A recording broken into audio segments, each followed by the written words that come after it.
Skipping this step is the #1 reason why woodworkers' projects look unfinished. Most people hate sanding. I get it. I used to too. Some people even skip sanding, and they wonder why their finish looks rough. If you take your time and you're patient with sanding, that's where the magic happens. Part 1, what sanding actually does. Sanding seems like nothing's happening.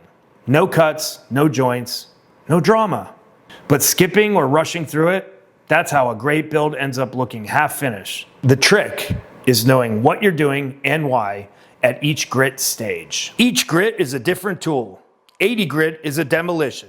It takes off material fast. 120 grit is cleanup, removes those first deep scratches. And 220 is the polish, smooths everything down and preps for finish. You can't skip a grit or your product's gonna be. #2, tactile awareness and grain direction. Use your hands as much as your eyes. Feel for rough spots, sand with the grain. I recommend you use a shop vac or a dust extractor with your sander.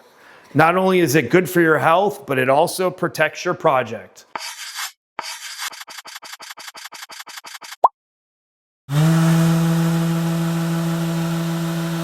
#3, water popping, a beginner's secret weapon. Here's something I never learned when I started, water popping.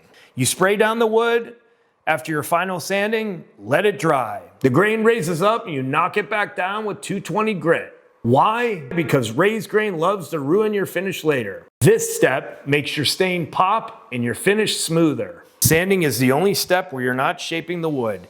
You're listening to it, feeling it, making sure it doesn't talk back. Don't talk back.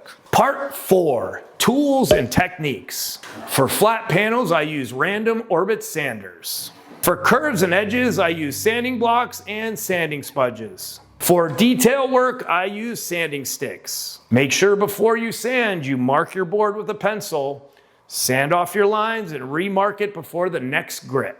Don't press too hard, let the grit do the work. And keep it moving, 1 inch per second. If you linger too long, you'll get swirl marks. Part 5, why it matters. The finish is only as good as the surface underneath. You can use the best oil, waxes, or stains in the world. But if the surface is scratchy and uneven, that's what people will see and feel. Wow, this feels so good.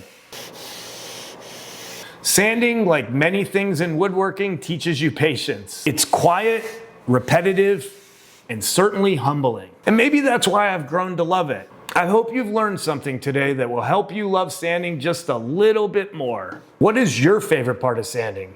Let us know in the comments.